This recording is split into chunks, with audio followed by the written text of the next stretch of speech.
नमस्कार। म अहिले युएन पार्कमा छु, यो ललितपुर साइडमा।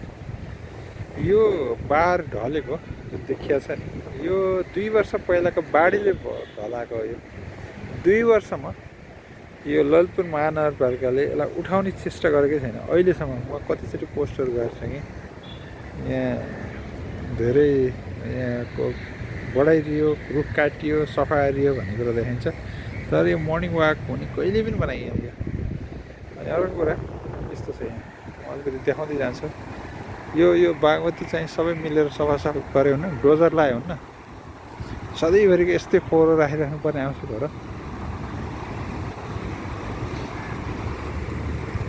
अरू कुरा चाहिँ यो गार्डन, यो युएन पार्क नि पार्क जस्तो बनाइदियो भने मान्छे कति बस्दा आउनु। सधैँभरिको कहिले एकचोटि यहाँ राम्रो पार्क जस्तो बनाइदियो भने, यो घाँस सास काटेर गएर त्यो एउटा लेभलमा बनाइदिएर कति राम्रो हुन्थ्यो होला नि। यो दिमाग किन नआएको म यो कुरो बुझ्न सकेन। यस्तो फोहोर छ, यसलाई के त्यो एक राउन्ड डोजर लगाइदिने हो भने त यो बागमती तल जान्थ्यो, बाढी पनि आउँदैन थियो, सफा पनि हुन्थ्यो। यो पनि नहुने, त्यो पनि नहुने।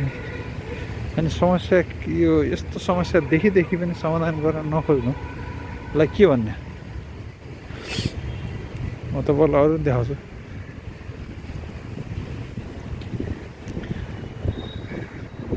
एक्चुअली वान टाइम प्रोजेक्ट चाहिँ बजेट चाहिँ गर्दो रहेछन्, तर त्यसलाई चाहिँ फेरि मेन्टेनेन्सको बजेट कहिले पनि हुँदो रहेछ हाम्रो।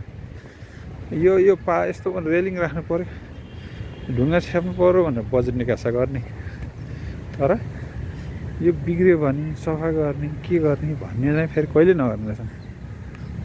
अब त्यो पारीबाट यस्तो राम्रो त्यो बेली ब्रिज थियो, त्यो 2 वर्ष अगाडि भत्काएको, त्यसपछि बनाउने चेष्टै गर्न, त्यो बनाइदिएको कति राम्रो हुन्थ्यो होला।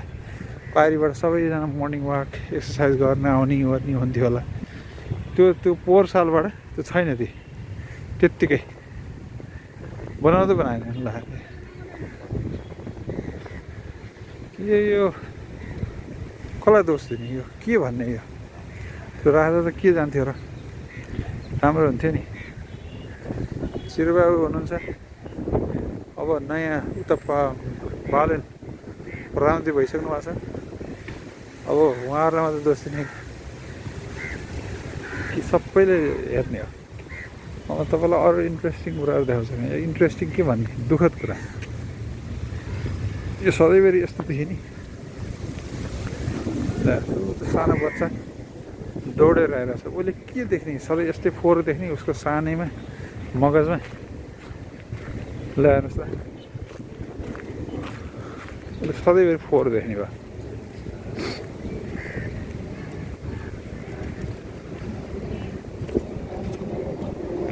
हेलो,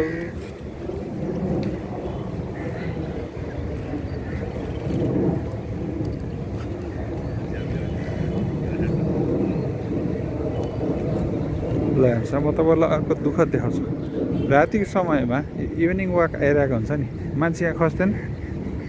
यही हो रानी, झुकेर कुरा आउँदा मान्छे खस्न सक्छ यहाँ। ल हेर्नुहोस् त, यो ढ्वाङ यस्तो, यसलाई के उ गर्न सकिँदैन। ल हेर्नुहोस् यहाँ यस्तो छ, यो डिजाइन हेर्नुहोस् त, यो खस्ने वाक गर्दा यस्तो तरिकाको हुन्छ। बच्चा अहिले दौडिरहेको थियो, खस्छ।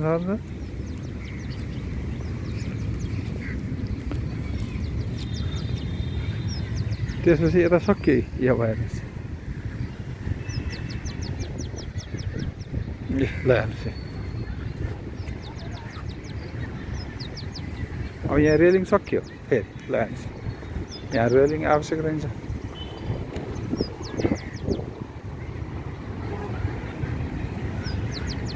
अब 2 वर्ष पहिला भाँचेको रेलिङ यहाँ छ, त्यो उठाउने चेष्टै गर्दैन। नयाँ सानो बच्चा नानीहरूले के सिक्ने यसबाट। ल हेर्नुहोस् त्यो,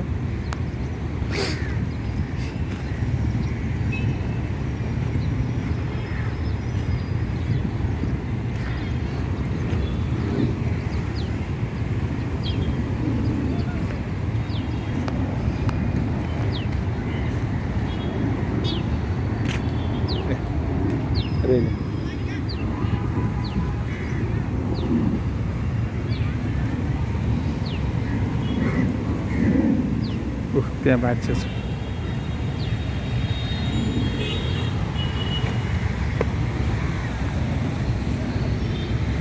त्यहाँ पर भर्याङ राखेको छ, तर भर्याङ केलाई थाहा छैन।